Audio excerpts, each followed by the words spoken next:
हाँ,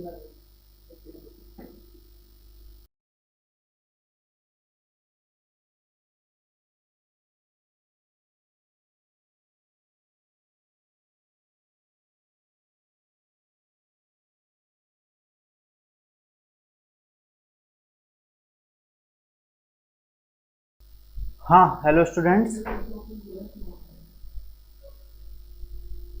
welcome to लक्ष्य classes. कुछ इंटरप्शन था टेक्निकल, उसकी वजह से मैं थोड़ी देर के लिए अदृश्य हो गया था। तो मैं बता रहा था आपको कि कुछ स्टूडेंट्स ने ऐसा बोला है कि लक्ष्य का जो चैनल है, इस पर दूसरे सब्जेक्ट की क्लासेज भी काफ़ी रहती हैं, तो नर्सिंग वाली जो क्लासेज है वो काफ़ी नीचे चली जाती हैं। क्लासेज ढूंढने में दिक्कत आती है, पुराने वीडियोस ढूंढने में दिक्कत आती है। इसकी वजह से हमने सोचा कि लक्ष्य नर्सिंग का एक अलग से यूट्यूब चैनल बना दिया जाए। तो हमने एक नया चैनल बना दिया है। सोमवार से आपकी जो लाइव क्लासेज है उसी चैनल पर लगेंगी, और जो पुरानी जितनी क्लासेज हो चुकी हैं वो सब भी हमने उधर डाल दी हैं। तो आपको आज के वीडियो में लिंक मिल जाएगा लक्ष्य नर्सिंग का, वहाँ से आप उस चैनल को सब्सक्राइब कर लेना, और क्लासेज के लिए उधर मंडे से आप वहाँ देख लीजिएगा। अभी आज हमारा टॉपिक जो है वो फैमिली प्लानिंग स्टार्ट करते हैं। कल मैं एमसीक्यू सेशन लूँगा और मंडे को हम कॉन्ट्रासेप्टिव्स पढ़ेंगे, संडे का ऑफ रहेगा। मैंने कल भी बता दी थी ये बात। तो अभी हम क्लास थोड़ी आज छोटी होगी, फैमिली प्लानिंग से हम स्टार्ट करते हैं। तो फैमिली प्लानिंग का ये ट्राइंगल है, इन्वर्टेड ट्राइंगल है ना, उल्टा ट्राइंगल। ये जो उल्टा ट्राइंगल है, त्रिभुज बना हुआ है लाल रंग का, ये फैमिली प्लानिंग का सिंबल है। इस तरह के सिंबल्स एग्जाम में आते हैं। आज जब नॉर्सेट का एग्जाम देते हो तो वो कंप्यूटर बेस्ड एग्जाम होता है। कंप्यूटर बेस्ड एग्जाम में इमेज बेस्ड क्वेश्चन आते हैं। जो पेपर रिटर्न पेपर आता है उसके अंदर जनरली इमेज को छापना मुश्किल होता है, इसलिए रिटर्न पेपर में इमेज बेस्ड क्वेश्चन आने के चांसेस कम होते हैं। लेकिन कंप्यूटर बेस्ड एग्जाम में इमेज बेस्ड क्वेश्चन आते हैं। वहाँ पे आपको एक इमेज दी जाती है और उसमें पूछा जाता है कि ये इमेज किससे संबंधित है, और वो कुछ भी हो सकते हैं। जितने भी हेल्थ प्रोग्राम्स हैं या जितनी भी योजनाएं सरकार की चल रही हैं, उन सभी योजनाओं के इमेजेस या उनके जो भी लोगो हैं वो लोगो आप ज़रूर देख लीजिएगा, क्योंकि उनमें से कोई ना कोई एक या दो क्वेश्चन तो एग्जाम में आएंगे ही आएंगे। ठीक है, तो ये लोगो है फैमिली प्लानिंग का, इन्वर्टेड रेड ट्राइंगल। ठीक है, हाँ भाई, गुड इवनिंग बच्चों, गुड इवनिंग, गुड आफ्टरनून। तो अब फैमिली प्लानिंग है क्या? तो फैमिली प्लानिंग ऐसा बताया गया था कि फैमिली प्लानिंग एक जीवन जीने का तरीका है, जिससे आप जो है अपने जीवन को अच्छे से जी सको। आपके रहने का, आपके सोचने का तरीका है, जिसमें आप क्या क्या कर सकते हैं, सोचता रहने का एक ऐसा तरीका जो एक इंडिविजुअल या कपल द्वारा अपनाया जाए। उनके नॉलेज, एटीट्यूड और रिस्पॉन्सिबल डिसीजन के आधार पर स्वेच्छा से फैमिली ग्रुप की, अपनी फैमिली की हेल्थ और वेलफेयर के को प्रमोट करने के लिए अपनाया गया हो, उसको हम बोलते हैं फैमिली प्लानिंग। इसमें कहीं भी ऐसी कोई बात नहीं लिख रही है कि आपको इसमें नसबंदी करानी है या आपको कंट्रासेप्शन करना है, इसमें ऐसी कोई बात नहीं लिखी है फैमिली प्लानिंग के लिए, है ना। लेकिन मेन उद्देश्य फैमिली प्लानिंग का क्या है? पॉपुलेशन को कंट्रोल करना है। तो आप सब लोग जानते हो फैमिली प्लान करके ही होगा। अब यहाँ पे ये इंग्लिश में भी पूरी डेफिनेशन इसकी लिखी हुई है। आप, मैं एक मिनट के लिए हट जाता हूँ, आप पढ़ लेना, बाद में पॉज करके इसको पढ़ सकते हो। अब यहाँ पर बात आती है कि फैमिली प्लानिंग में किस किस चीज़ की प्रैक्टिस करनी है हमें। तो फैमिली प्लानिंग जो एक फैमिली से शुरू होती है। फैमिली में कौन होता है? एक हस्बैंड, एक वाइफ और फिर उनके बच्चे।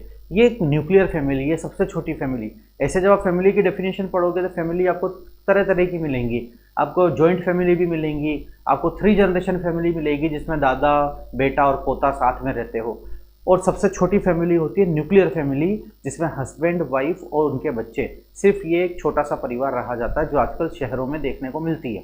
तो न्यूक्लियर फैमिली सबसे छोटी फैमिली है, उसमें हस्बैंड वाइफ होंगे और उनके जो बच्चे होंगे वो समय से हों, अनवांटेड बच्चे ना हो, वांटेड बच्चे समय से हो जाएं, बच्चों के बीच में बर्थ स्पेसिंग बराबर हो जाए। ये सब जो है हमारी प्रैक्टिसेज होनी चाहिए। ठीक है। अब to avoid unwanted birth, unwanted birth को अवॉइड करना। अनवांटेड बर्थ कौन सी हो गई? बाई चांस कंट्रासेप्शन फेलियर हो गया तो उसकी वजह से प्रेग्नेंट हो गई लेडी, तो वो अनवांटेड बर्थ में है। या फिर जो है बहुत जल्दी लैक्टेशन एमेनोरिया होता है, वो उसका असर नहीं रहा और डिलीवरी, नेक्स्ट प्रेगनेंसी जो है, दोनों बच्चों के बीच में गैप कम है, मदर नहीं चाहती कि मैं अब जो इस बच्चे को कंटिन्यू करूं, या किसी की अर्ली एज में प्रेगनेंसी हो गई। तो मल्टीपल रीजन से, सामाजिक कई सारे कारण होते हैं।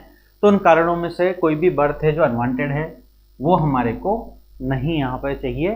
दूसरा, to bring about wanted birth, जिन बर्थ को हम चाहते हैं वो सही समय से हो जाए, वो भी जरूरी है।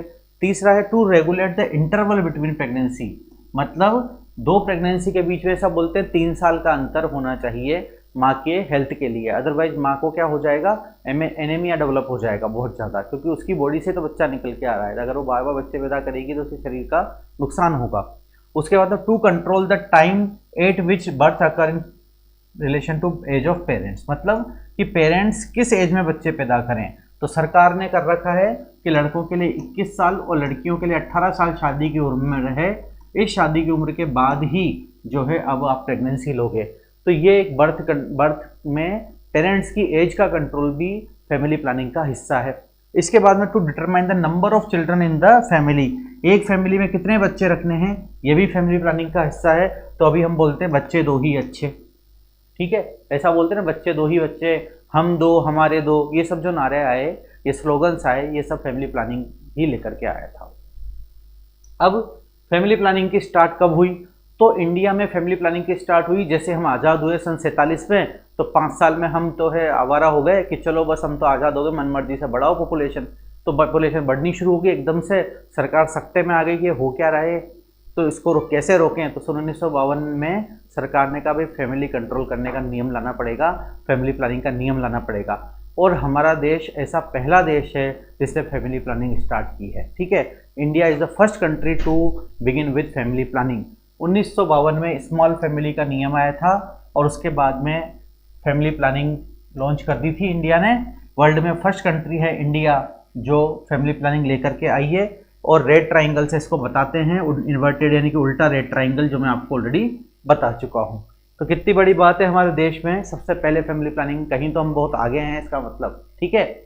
इसके बाद में फैमिली प्लानिंग की शुरुआत में जब शुरू में कहा था तो 3 बच्चों का नारा दिया था कि कम से कम 3 बच्चे से ज़्यादा नहीं रखने हैं, 3 बच्चे ही अपने को रखने हैं। फिर क्या हुआ, 3 बच्चों का नारा दिया, क्योंकि पहले लोग 7-7, 8-8 बच्चे करते थे, 10-10 बच्चे कर लेते थे, क्योंकि कॉन्ट्रासेप्शन नाम की तो कोई चीज़ थी नहीं, ठीक है। तो जब कॉन्ट्रासेप्शन नहीं पता था तो प्रेगनेंसी हो जाती थी, और प्रेगनेंसी हो जाती थी तो अबॉर्शन करवाने के नियम भी नहीं थे, अबॉर्शन होते भी नहीं थे, और भ्रूण हत्या को पाप माना जाता था, है ना। सामाजिक नियम भी थे, और कहते बच्चे तो भगवान की देन होता है, ऐसे मानते थे लोग ना पहले। तो इसी वजह से बहुत बच्चे होते थे, तो सरकार ने बोला 3 बच्चे ही करो, ठीक है। अब 3 बच्चे के बाद में फिर 1970 में देखा कि कोई ज़्यादा फर्क नहीं पड़ रहा, तो यूँ कह दिया कि बच्चे 2 हों या 3 हों, बस इससे ज़्यादा नहीं करने। ऐसा नहीं बोला कि 2 करो, वरना एकदम से लोग भड़क जाते हैं, है ना, ये सरकार क्या करना चाह रही है हमारे साथ। तो बोला बच्चे 2 रखो या 3 रखो। फिर उसके बाद 1977 में नाम चेंज कर दिया इसका, फैमिली प्लानिंग का नाम चेंज करके कर दिया इसको फैमिली वेलफेयर प्रोग्राम। ये क्यों करा गया, इसके पीछे कहानी है। देखो हर बात के पीछे कहानी निकलती है हमारे। तो पहले लोग ताकतवर थे, वेरी गुड ताकतवर तो अब भी हैं, पर अब सरकार ताकत लगाने नहीं दे रही ना, प्रमोशन रोक देगी, नौकरी नहीं देगी, क्या करोगे फिर ताकत लगा करके। तो कहानी क्या है, सुनना चाहोगे कहानी कि सन 1970 में इसका नाम फैमिली प्लानिंग से बदल के फैमिली वेलफेयर प्रोग्राम किया गया, फैमिली वेलफेयर प्रोग्राम किया गया, जिसमें फैमिली वेलफेयर प्रोग्राम के अंदर 2 चीज़ें रही, एक तो फैमिली प्लानिंग प्लस इम्यूनाइजेशन को भी जोड़ दिया गया। कहानी सुनोगे इसकी, क्यों बच्चों, ठीक है, रिप्लाई आगे सुनेंगे। देखो क्या हुआ था, सन 1976 में इंदिरा गांधी की सरकार थी। इंदिरा गांधी फैमिली प्लानिंग को लेकर के बहुत स्ट्रिक्ट थी कि मुझे जनसंख्या नहीं बढ़नी चाहिए। उन्होंने बोला कि जो व्यक्ति 2 बच्चे जिसके हो गए हैं, 3 बच्चे जिसके हो गए, उनको पकड़ो और उनकी ज़बरदस्ती नसबंदी कर दो। ऐसा उन्होंने नहीं बोला था, उन्होंने सिर्फ बोला था नसबंदी कर दो, लेकिन ऊपर से टारगेट प्रेशर दे दिया, ठीक है। अब टारगेट प्रेशर दे दिया कि भाई आपको करनी है, हर डॉक्टर को, हर नर्सिंग स्टाफ को टारगेट मिल गया, ऊपर से प्रेशर आ गया कि भाई आपको पकड़ पकड़ के नसबंदी करो, कैसे भी करो लेकिन करो। तो सन 1976 में ऐसा हो गया देश में कि टारगेट के चक्कर में, क्योंकि अधिकारियों को सबको टारगेट दे दिया, चिकित्सा विभाग को टारगेट दे दिया कि आपको नसबंदी करनी है, आप लोगों की नौकरियां खतरे में, तो वो घबरा गए। घबरा के उन्होंने क्या है कि जो मिला उसकी नसबंदी करनी शुरू कर दी। एक मूवी भी है इसके ऊपर जिसमें कुंवारे व्यक्ति की नसबंदी कर दी गई, ऐसी एक मूवी भी है, ठीक है। तो अब हुआ क्या, 1976 में जब लोगों को लगा कि यार ये तो हमारी नसबंदी कर रहे हैं, अब नसबंदी करना जो है बड़ी ओड बात मानी जाती थी उस समय, और पुरुषों के अंदर तो इससे अपना पुरुषत्व की भावना जुड़ी हुई थी, औरतें भी उस समय इतनी प्रोग्रेसिव नहीं थी।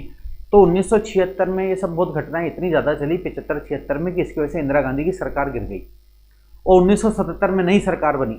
अब नई सरकार बनी तो सरकार को ये बात तो सरकार जानती थी कि फैमिली प्लानिंग तो जरूरी है, लेकिन हमने अगर फैमिली प्लानिंग को रखा इसी तरह से तो हमारी सरकार ज़्यादा दिन चलने वाली नहीं है। तो इन्होंने क्या चालाकी लगाई, इन्होंने बोला कि नाम बदल दो, फैमिली प्लानिंग का नाम बदल दो, फैमिली वेलफेयर प्रोग्राम कर दो।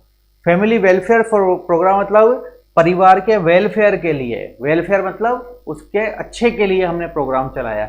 उस प्रोग्राम में फैमिली प्लानिंग भी इंक्लूडेड कर दी और इम्यूनाइजेशन जोड़ दिया, और इम्यूनाइजेशन पे ज़्यादा बातें करने लग गया, फैमिली प्लानिंग पे बातें कम करी, लेकिन काम अंदर अंदर धीरे धीरे चलता रहा, है ना। इस वजह से ये प्रोग्राम सक्सेस हुआ, क्योंकि इस प्रोग्राम को हवाबाजी नहीं करेगी और कोई भी ऐसा लोगों को पकड़ पकड़ के कुछ भी नहीं किया, लोगों को समझा करके उनको एजुकेट किया, हेल्थ एजुकेशन के थ्रू फिर फैमिली प्रोग्राम चला आगे। ये थी इसकी स्टोरी। फिर क्या हुआ, 1980 में नारा आया, 2 बच्चों का नारा, हम 2 हमारे 2, ये आया नारा, ये चला काफ़ी साल तक। अब क्या चल रहा है, लड़का हो या लड़की 2 ही अच्छे, सन और डॉटर 2 विल डू, केवल 2। सेकेंड चाइल्ड आफ्टर 3 ईयर, दूसरा बच्चा 3 साल के बाद ये, और तीसरा यूनिवर्सल इम्यूनाइजेशन। ये 3 स्लोगन अभी हाल में चल रहे हैं, ठीक है। तो ये हमारे करंट थीम है। 1980 के बाद में 2 बच्चों का नियम आया है, 1980 के पहले 2 या 3 थे, और उसके पहले 3 बच्चों का था 70 तक, ठीक है। अब आ जाता है एलिजिबल कपल। एलिजिबल कपल क्या चीज़ होती है सर? जीईओ का रिजल्ट कब आएगा बताना या फिर रद्द होगा? जीईओ बेटा मैं तो इसके बारे में जानता ही नहीं हूँ, क्योंकि मैं तो नर्सिंग वाले सब्जेक्ट पढ़ाता हूँ, तो कंसर्न क्लास से पता लगेगा आपको इसके बारे में, है ना। एलिजिबल कपल, एलिजिबल कौन है? योग्य। योग्य मतलब जो लायक है। तो यहाँ हम योग्यता किस लायक मान रहे हैं? बच्चे पैदा करने की, रिप्रोडक्शन की योग्यता मान रहे हैं कि कौन सा कपल एलिजिबल है बच्चे पैदा करने के। तो कौन सा कपल एलिजिबल हो सकता है? जिस कपल में फीमेल 15 से 45 वर्ष के बीच की हो, वही एलिजिबल हो सकता है, क्योंकि अल्टीमेटली जन्म तो माँ देती है, लेडी देती है, औरत देती है। तो औरत की उम्र 15 से 45 यानी कि रिप्रोडक्टिव एज ग्रुप में अगर महिला होगी तो ही हम यहाँ पे उसे बोलेंगे एलिजिबल कपल के अंदर, ठीक है। अब यहाँ क्या होगा, currently married couple. Currently married couple जिसकी में फीमेल की एज 15 से 45 हो तो वो एलिजिबल कपल हो जाता है। एलिजिबल कपल किसके लिए? कि eligible to reproduce a child, एक बच्चा पैदा करने के लिए। और हमारे देश में 1000 में से 150 एलिजिबल कपल होते हैं। 150 एलिजिबल कपल, कम से कम 150 से 180 की रेंज है। 1000 की पॉपुलेशन में 150 कपल का मतलब क्या हो गया? यानी कि 300 बंदे।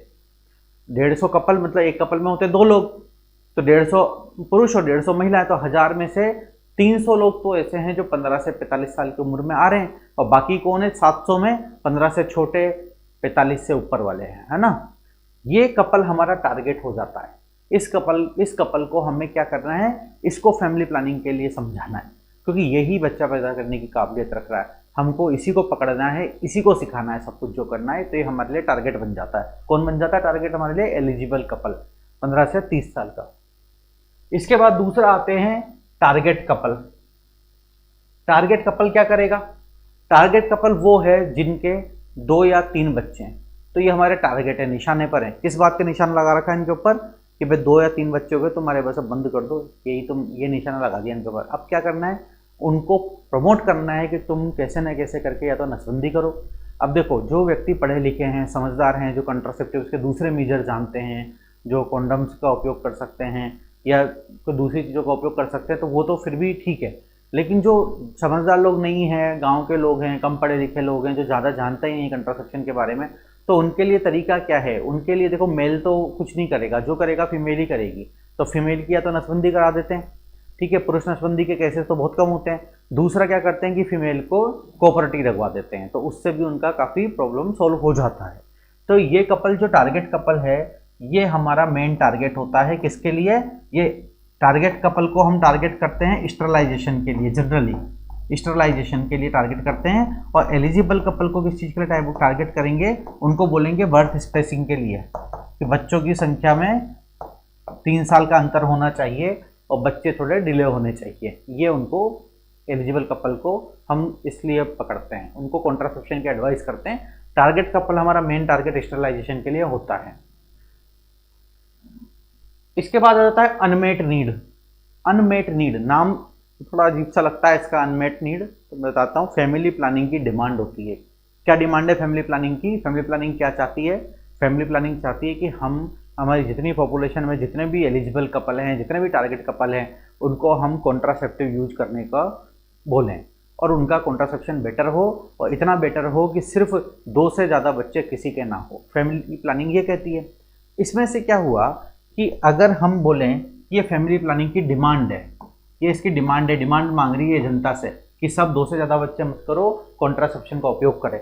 इसमें से कुछ लोग तो उनकी बात मानते हैं, और कुछ लोग ऐसे हैं जो उनकी बात मानना तो चाहते पर उनको पता नहीं है, अभी तक पता नहीं है ना।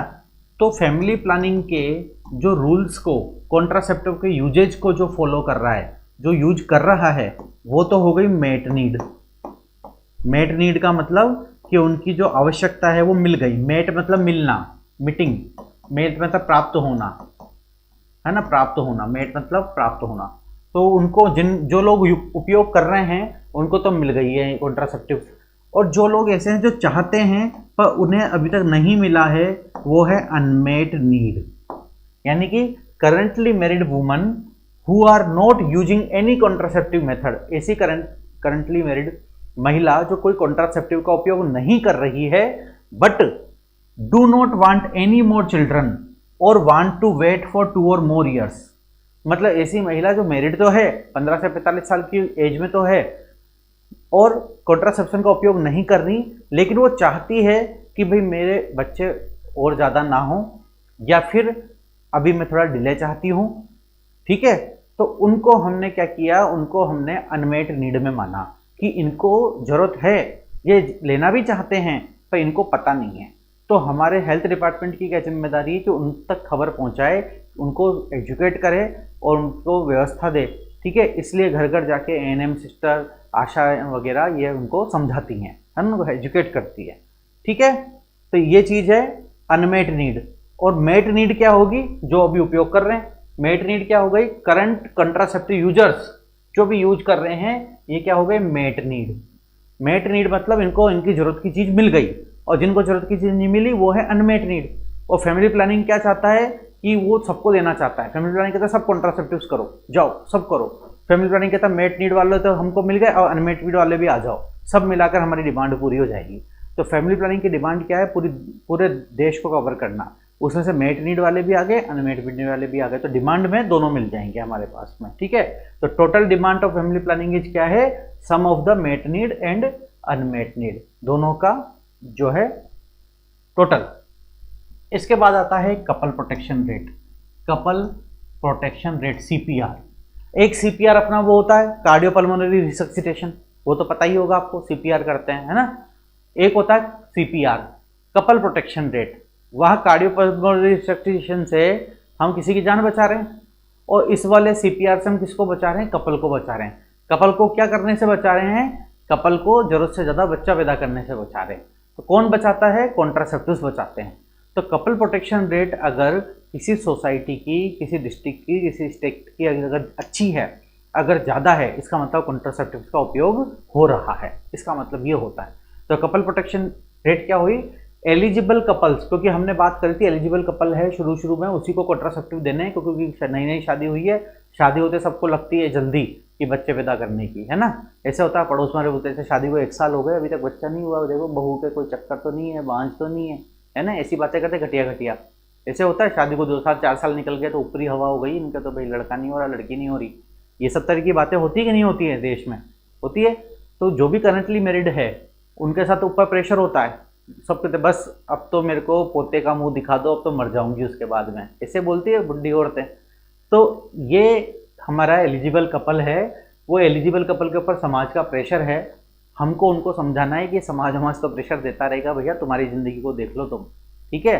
तो इन एलिजिबल कपल ने जो फैमिली प्लानिंग मेथड लिया, उस फैमिली प्लानिंग मेथड से वो चाइल्ड बर्थ से बच गए, चाइल्ड बर्थ से प्रोटेक्ट हो गए। इस चीज़ को हम CPR बोलते हैं। अभी कैसे निकालते हैं इसको मैं तरीका बताता हूँ। मान लो आपको कोई बोलता है कि कॉन्डम का इफेक्टिविटी कितनी है, कि साहब 40% है, और आपको बोलेंगे स्टरलाइजेशन की इफेक्टिविटी कितनी है, क्यों बोलेंगे साहब 100% है स्टरलाइजेशन की, तो स्टरलाइज कर दी यानी कि ट्यूबेक्टोमी कर दी, वासेक्टोमी कर दी तो 100% स्टरलाइजेशन है। तो अगर हम किसी पॉपुलेशन में निकालेंगे ना, तो स्टरलाइजेशन वाले कितने लोग थे, तो 100 लोगों ने स्टरलाइजेशन कराया, तो 100 का 100% मतलब 100 लोग तो ये हो गए। कॉन्डम कितने लोगों ने यूज किया था, 500 लोगों ने यूज किया, तो 500 का 40% 200, तो 200 इसमें ये जोड़ दो। तो इस तरीके से हम कपल प्रोटेक्शन रेट को कैलकुलेट किया करते हैं। पूरी जनसंख्या में एक एक यूजर कितने थे, कॉन्डम टोटल सेलिंग कितनी हुई, उसका 40% ले लो। इस तरीके से यूज किया जाता है इसको। तो कम्युनिटी में जो कॉन्ट्रासेप्टिव जो है इसकी प्रैक्टिस है कि नहीं, लोग इसको यूज कर रहे हैं कि नहीं कर रहे, इस बात को बताता है कपल प्रोटेक्शन रेट, CPR जो है। ठीक है, इसके बाद अब आपके सवाल क्या बनेगा, इसमें सिंपल सवाल बनेगा कि कम्युनिटी के अंदर कॉन्ट्रासेप्टिव प्रैक्टिस के प्रिविलेंस को कौन बताता है। तो what is this, couple protection rate होती है। ठीक है, इसके बाद आता है नेट रिप्रोडक्शन रेट। ये क्या चीज़ है, ये बहुत इंपॉर्टेंट चीज़ है, बहुत ज़्यादा इंपॉर्टेंट चीज़ है, ये समझ में भी नहीं आती लोगों को। NRR, net reproduction rate. Net reproduction क्या कहता है कि अगर किसी लेडी के, किसी महिला के एक लड़की पैदा हुई, फीमेल चाइल्ड, तो ये फीमेल चाइल्ड अपने फ्यूचर में आगे जाके कुल कितनी फीमेल चाइल्ड को पैदा करेगी, यानी कि कुल कितनी बेटियों को पैदा करेगी, ये बात कहती है। मतलब सोचो कि अभी कोई बच्ची पैदा हुई है, वो बच्ची आगे जाके अपने जीवन में कितनी लड़कियां पैदा करेगी, उसको नेट रिप्रोडक्शन रेट कहा जाता है। नेट रिप्रोडक्शन रेट क्यों कहा इसको, इसलिए कहा क्योंकि अभी जो लड़की पैदा हुई है, ये लड़की ही क्या काबिल है नया बच्चा जन्म देने के, आदमी तो बच्चे को जन्म देता नहीं है। और इसके बाद अगर इसके आगे दोबारा वापस बच्ची हुई, तो वो ही हम इस आगे जाकर के नए बच्चे को जन्म दे सकती है। तो यहाँ पे इसलिए इसको नेट रिप्रोडक्शन रेट बोला जाता है। अगर जीव आगे ऐसा हो जाए कि दुनिया में लड़कियां पैदा होना बंद हो जाए, तो कितने साल तक लोग जिंदा रह लेंगे, क्योंकि सारे लड़के लड़के हो जाएंगे, लड़कियां होंगी नहीं, तो आगे जनसंख्या नहीं बढ़ेगी, तो ये सब यहीं खत्म हो जाएगा मैटर, है ना। तो इसलिए फीमेल चाइल्ड का होना बहुत जरूरी है। तो यहाँ कहते हैं कि net run rate, net reproduction rate, मजाक में मैं बोलता हूँ इसको नेट रन रेट, ये होनी चाहिए 1। ठीक है, ये होनी चाहिए 1। अगर 1 NRR आती है तो इसका मतलब हमारा कपल प्रोटेक्शन रेट 60% हो जाता है। ये रट लेना इसको, इसकी कैलकुलेशन लंबी होती है बच्चों।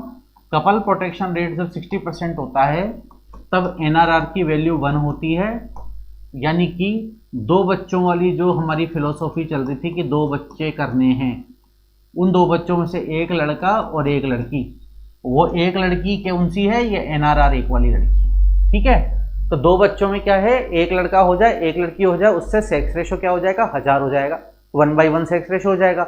हम क्या चाहते हैं अल्टीमेटली, सेक्स रेशो को बढ़ा के 1:1 करना। ठीक है, 1:1 सेक्स रेशो कब होगा, जब किसी भी महिला के एक लड़का पैदा होगा और एक लड़की पैदा होगी। एक लड़की पैदा हुई तो NRR जो है, नेट रिप्रोडक्शन रेट है, ये आपकी 1 के बराबर हो जाएगी, और ये कपल प्रोटेक्शन रेट हमारी 60% पे आ जाती है। ठीक है, समझ में आ गया आपको ये बात। और जब 2 बच्चों का नियम फॉलो करेंगे तो हमारी पॉपुलेशन जो है वो क्या हो जाएगी, स्थिर हो जाएगी, फिर आगे ना तो वो बढ़ेगी ना वो घटेगी। ठीक है, तो स्थिर पॉपुलेशन के लिए NRR चाहिए 1, उसके लिए चाइल्ड कपल प्रोटेक्शन रेट चाहिए 60%, और हमारे 2 बच्चों वाला नियम चलना चाहिए। ये 3 चीज़ें हैं, सरकार चाहती है कि ये फॉलो हो, लेकिन अभी भी फॉलो नहीं रहा। अभी भी हमारे देश की जो NRR है वो 1 पर नहीं आई है, हमारी NRR 1 से ऊपर ही है। अभी हमारी टोटल फर्टिलिटी रेट अभी 2.2 से ज़्यादा चल रही है, और टोटल फर्टिलिटी रेट का आधा होती है NRR। ठीक है, तो अभी 1 से ऊपर चल रही है। इसके बाद आई थी एक national population policy. National population policy जो लाई, ये 1 अप्रैल 1976 को लाई गई थी। ये लगभग उसी समय की बात है जब इंदिरा गांधी का शासन चल रहा था, तो इन्होंने नेशनल पॉपुलेशन पॉलिसी लाई कि भाई पॉपुलेशन को कम करो। पॉपुलेशन को कम कैसे करा जाए, तो अब क्या होता था कि पहले शादियां जल्दी हो जाती थी, 15 साल में शादी हो जाती थी, 15 साल में शादी हो गई, 16 साल में बच्चे हो गए, तो सरकार ने बोला कि 15 साल की जगह ऐसा करो शादी की उम्र बढ़ा दो। अगर हमने शादी की उम्र बढ़ा दी तो फिर बच्चे पैदा लेट होंगे, तो उससे हमारी पॉपुलेशन कंट्रोल हो जाएगी। तो इन्होंने क्या किया कि फीमेल की आयु पहले 1976 साल के 1976 के पहले फीमेल 15 साल पे शादी की उम्र थी और मेल की जो उम्र थी वो 18 साल थी। इन्होंने सन 1976 में 1 अप्रैल को डिसीजन लाए, क्या लाए, 1 अप्रैल को अप्रैल फुल बना दिया सबको कि 15 की जगह भाई लड़कियों तुम्हारी शादी होगी 18 में, ठीक है, और लड़कों की हो गई 21 में। यानी कि अप्रैल के पहले जिसने सगाई करी थी, जिसने शादी के कार्ड बांट दिए थे कि भाई मेरी तो 2 अप्रैल की शादी है, आ जाना सब जीमने, उनके साथ चोट हो गई। 1 अप्रैल को तो नियम आ गया कि अब शादी नहीं कर सकते, आप तो अब बालिग रहे नहीं हो, क्योंकि 15 साल की उम्र में इसके शादी के कार्ड बट गए थे। 2 अप्रैल को शादी करने वाला था, 1 अप्रैल को सरकार ने अचानक से कह दिया भैया अब कोई शादी नहीं करेगा 18 साल के पहले। तो ऐसे लोगों ने क्या किया, फिर ये लोग नाराज हो गए। 1976 में इंदिरा गांधी की सरकार गिरा दी इन्होंने, ये हुआ फिर बाद में जाकर के। तो ये 15 साल से लड़कियों की 18 करना और 18 साल से 21 करना, ये 1 अप्रैल 1976 को हुआ, ठीक है, ये चलता रहा। फिर सन 2000 में एक नेशनल पॉपुलेशन पॉलिसी आई है जो टारगेट फ्री अप्रोच के आधार पे आई है। इसमें कोई टारगेट नहीं बनाया है सरकार ने किसी भी चीज़ का। उसके बाद इसके बस गोल्स बनाए हैं जो 2010 तक हमें पूरे करने हैं। अब वो गोल्स क्या हैं वो हम ये देखते हैं। टारगेट नहीं बनाया, उसकी जगह गोल बना दिए। गोल क्या है, इन्फेंट मोर्टेलिटी रेट को 30 से कम करना है। इन्फेंट मोर्टेलिटी रेट मैंने बताई थी आपको क्या होती है। Infant mortality rate number of infant death, 1 साल से छोटे बच्चे की डेथ अपॉन लाइव बर्थ, कितने बच्चों की जन्म हुई, गुणा 1000। इन्फेंट डेथ इन्हीं लाइव बर्थ में से हुई है, इसलिए इसको हम रेट मानेंगे, ठीक है। मैटरनल मोर्टेलिटी रेशो 100 से कम करना है पर लेख। मैटरनल मोर्टेलिटी रेशो क्या होता है, मदर की डेथ प्रेग्नेंट लेडी की या डिलीवरी के दौरान या डिलीवरी के बाद बटा टोटल लाइव बर्थ गुणा 1 लाख। मैटरनल डेथ, मदर की जो डेथ है वो लाइव बर्थ में से नहीं हुई, इसलिए इसको रेट नहीं मानते, इसको हम रेशो मानते हैं। इसके बाद बोला 80% इंस्टीट्यूशनल डिलीवरी होनी चाहिए। मतलब जितनी डिलीवरी हमारे देश में हो रही है उसमें से 80% तो अस्पताल के अंदर होनी चाहिए और 100% जो है किसी न किसी जानकार से यानी कि स्किल बर्थ अटेंडेंट से होनी चाहिए। मतलब 20% जो डिलीवरी बची वो भी कोई ना कोई स्किल्ड बर्थ अटेंडेंट कराए, यानी कि कोई नर्सिंग स्टाफ कराए या कोई दाई ऐसी कराए जिसने ट्रेनिंग ले रखी हो। तो सरकार ने ट्रेनिंग दी फिर कि भाई स्किल करो, सबको अच्छे से सिखा दो। SBA शब्द दिया, स्किल बर्थ अटेंडेंट। अब यहाँ पे एक सवाल आता है कि आशा क्या स्किल बर्थ अटेंडेंट होती है? तो आशा स्किल बर्थ अटेंडेंट नहीं होती है, ठीक है। ये सवाल आता है कि इनमें से कौन एक स्किल बर्थ अटेंडेंट है, उसके अंदर आपको नाम दे देंगे दुनिया भर के, उसमें आशा भी दे देंगे। तो आशा जो है स्किल बर्थ अटेंडेंट नहीं होती है। या ये पूछेंगे कि आशा के लिए इनमें से क्या सही नहीं है, तो उसमें एक ऑप्शन दे देंगे कि ASHA skill birth it is she is skill birth attendant. तो वो आपका ध्यान रखना है कि स्किल बर्थ अटेंडेंट आशा नहीं होती। आशा को बर्थ कराने के लिए, डिलीवरी कराने की परमिशन नहीं है। आशा को डिलीवरी करने का कोई जो है ट्रेनिंग भी नहीं दिया जाता है। इसके बाद आ जाता है नेशनल पॉपुलेशन पॉलिसी के गोल्स में कंटिन्यूएशन में कि 100% रजिस्ट्रेशन होने चाहिए। बर्थ के रजिस्ट्रेशन, डेथ के रजिस्ट्रेशन, मैरिज का रजिस्ट्रेशन, प्रेगनेंसी का रजिस्ट्रेशन, इन सब का जो रजिस्ट्रेशन है ये 100% रजिस्ट्रेशन होना चाहिए। ये भी एक टारगेट डाल दिया, गोल डाल दिया, ठीक है। इसके बाद में vaccine preventable disease VPD। Vaccine preventable disease कौन कौन सी डिजीज हैं जो वैक्सीन से बच जाती है? तो मैंने आपको लास्ट क्लास में वैक्सीन बताया था, उसमें बताया था जन्म पे लगता है BCG, hepatitis B, OPV 0 dose. ये TB, हेपेटाइटिस B, OPV है हमारी वैक्सीन प्रिवेंटेबल डिजीज में आ गई। 1.5 महीने पे पेंटा लग गया। पेंटा में DPT, हेपेटाइटिस और Haemophilus influenza B, pneumococcal vaccine, IPV ये लग गया। रोटा वायरस पिलाने वाली दवा रोटा वायरस के डायरिया से बचाती है। ये सब वैक्सीन प्रिवेंटेबल डिजीज हो गई। फिर मीजल्स का वैक्सीन लग जाता है। जापानीज इंसेफेलाइटिस का वैक्सीन कुछ कुछ जगह लगता है, अभी कर्नाटक में स्टार्ट कर दिया है, ठीक है। 4 दिसंबर 2022 से स्टार्ट किया था। इसके बाद में हमारे और कौन सा टीका लग रहा है बताओ? कोई और लग रहा है क्या इसके अलावा? MR मीजल्स में मीजल्स, रुबेला भी इसमें इंक्लूड हो गया। तो ये सारे हमारे वैक्सीन प्रिवेंटेबल डिजीज हैं। ये हमको 100% इम्यूनाइजेशन करना है और इम्यूनाइजेशन करके इन बीमारियों को रोकना है। फिर 14 वर्ष तक के सभी बच्चों को स्कूल एजुकेशन को फ्री करना है और कंपलसरी करना है, 14 साल के सभी बच्चों को स्कूल में जाना है, कंपलसरी जाना है। अगर बच्चा खाने की वजह से नहीं जा रहा तो उसके लिए क्या चालू कर दिया सरकार ने, मिड डे मील प्रोग्राम चालू कर दिया कि अब खाना भी भले स्कूल में खिलाओ बच्चों को, अगर इसकी वजह से नहीं आ पा रहा है तो उसको दो खाना। आंगनवाड़ी पे खाने की व्यवस्था कर दी छोटे बच्चों की, 5 साल तक के बच्चों को आंगनवाड़ी पे भेजो, वहीं सिखाएंगे, वहीं खिलाएंगे, वैक्सीनेशन भी वहीं कर देंगे। लेकिन बच्चों के वैक्सीन पूरे लगने चाहिए, वो बच्चे बीमार नहीं पड़ने चाहिए। उससे क्या होगा, हमारी इन्फेंट मोर्टेलिटी रेट इंप्रूव हो जाएगी, है ना, जो 30 से हमको नीचे चाहिए वो हमारी आ जाएगी। तो इस दो जगह एक साथ दो काम हो रहे हैं हमारे, है ना, ठीक है। तो आई थिंक आज हमारा यहीं तक ठीक है, इसको यहीं तक करते हैं अपन, क्योंकि इसके बाद ना हमारे पास में कॉन्ट्रासेप्टिव वाला टॉपिक है, और वो कॉन्ट्रासेप्टिव मैं पूरा एक ही लेक्चर में कराना चाह रहा हूँ, और वो बहुत इंपॉर्टेंट टॉपिक है।